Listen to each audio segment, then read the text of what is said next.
अच्छा, दुर्गा मैया के हाथ कितने हैं? अभी जो दुर्गा मैया घर घर में, गांव गांव में, गली गली आप दर्शन करेंगे, कितने भुजा होते हैं उनके?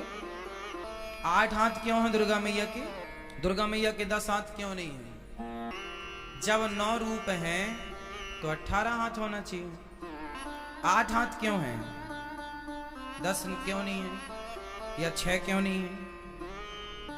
दुर्गा मैया के 8 हाथ इसलिए हैं क्योंकि दुर्गा मैया कहती हैं कि जिस दिन तुम चारों संगठित हो जाओगे, तुम्हारे 8 हाथ हो जाएंगे, फिर किसी से भी तुम जीत सकते हो। तुम हार इसलिए जाते हो क्योंकि तुम बिखर गए, तुम बट गए जातिवाद में, ऊंच नीच में, छोटे बड़े में। दुर्गा मैया ये निवेदन करती हैं अपने बच्चों से कि बेटा तुम संगठित रहो। इसलिए दुर्गा मैया के 8 हाथ हैं। और संगठित रहोगे तो शक्तिशाली रहोगे, और जब शक्तिशाली रहोगे, संगठित रहोगे, तो दुर्गा मैया शेर की सवारी करती हैं।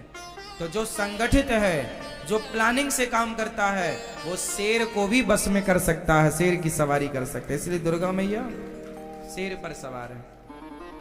आज हमारा देश बटा हुआ है, ब्राह्मण में, क्षत्रिय में, वैश्य में, शूद्र। इसी बंटवारे का फायदा अंग्रेजों ने उठाया, मुगलों ने उठाया। फूट डालो शासन करो का नारा अंग्रेजों ने दिया, हम देशवासियों को लड़ाया। 700 साल तक गुलामी की भारत ने, 500 साल मुगलों की, 200 साल अंग्रेजों की। हाँ या ना? सैकड़ों साल तक गुलामी किस लिए रही?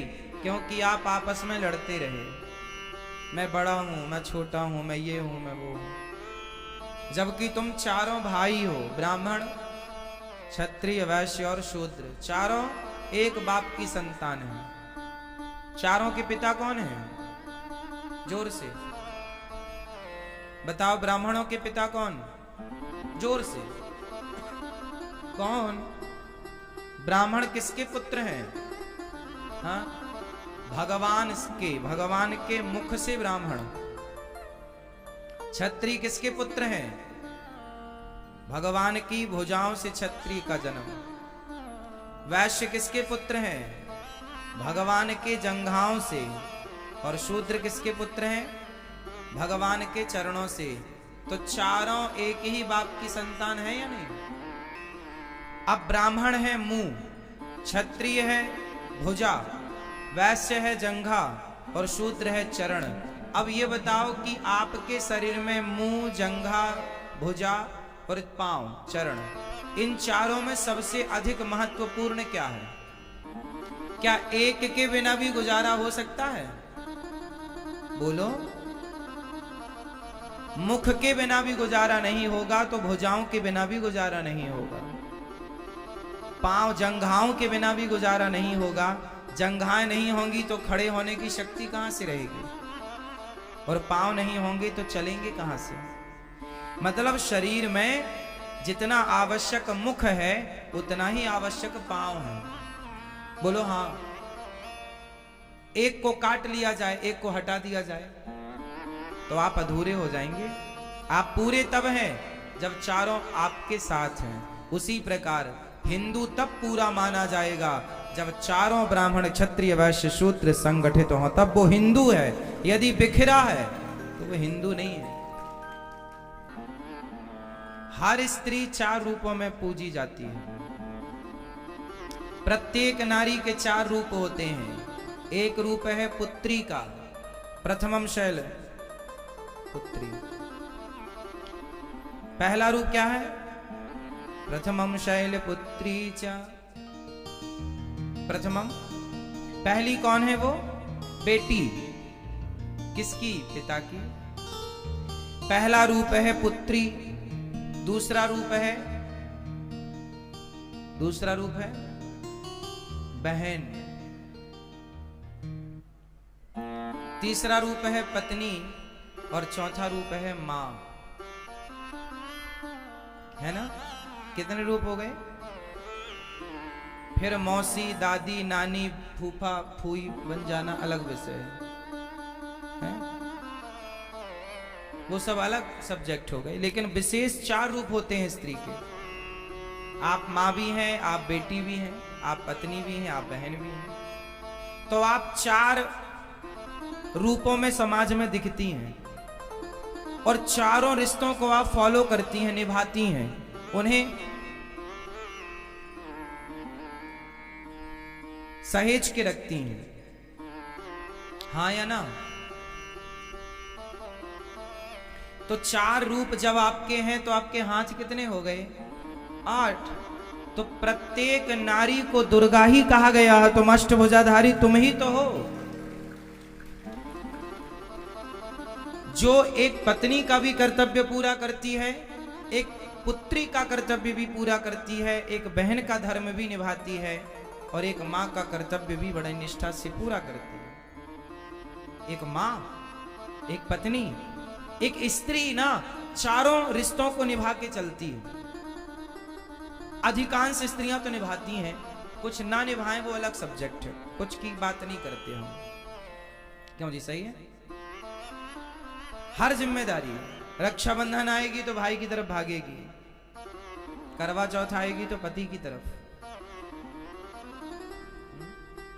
और पिता को सर्दी जुकाम हो गई तो पिता की तरफ दौड़ जाएगी, चलो देखा मैं। और बेटे के लिए तो 24 घंटे तैयार रहती है, जहां जरूरत पड़ जाए जिस रूप के उस रूप में तैयार है। तो एक स्त्री हमेशा 4 रूपों में दिन रात तैयार है। इसलिए नारी 4 रूपों में पूजी जाती है और उसके 8 हाथ होते हैं। मतलब 8 हाथ का तात्पर्य है कि वो दो हाथ से हर रिश्ते को थाम करके रखती है, हर रिश्ते को बनाए रखती है, मैनेज करती है, मेंटेन करती है और रिश्तों को टूटने नहीं देती, हर रिश्ते को निभाती है। इसलिए हर स्त्री दुर्गा है, हर स्त्री को पूजना चाहिए। और मैसेज ये समाज को मिलता है कि हमें स्त्रियों का सम्मान करना चाहिए, नारियों का आदर करना चाहिए। इसलिए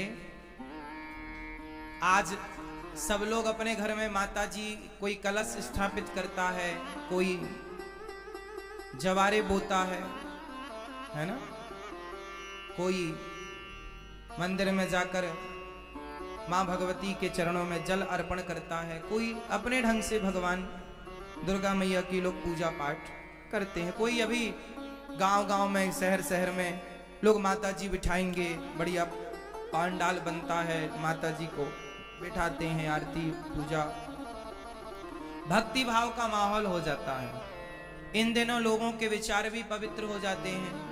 मांस खाने वाले 9 दिन मांस नहीं खाते, शराब पीने वाले 9 दिन शराब नहीं पीते। कुछ लोग ऐसा नियम कर लेते हैं, शराबी लोग भी कर लेते हैं, चलो भैया 9 दिन ना पियो, 9 दिन ना खाओ।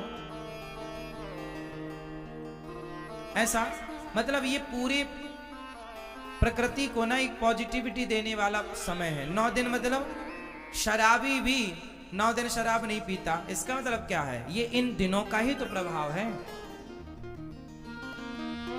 मतलब ये कोई सामान्य दिन नहीं है, ये विशेष दिन है। 9 दिन, इन दिनों में की गई पूजा, इन दिनों में किया गया जप तप, नवरात्रि में जो 9 दिन बड़े बड़े योगी अपने साधन को मजबूत करते हैं।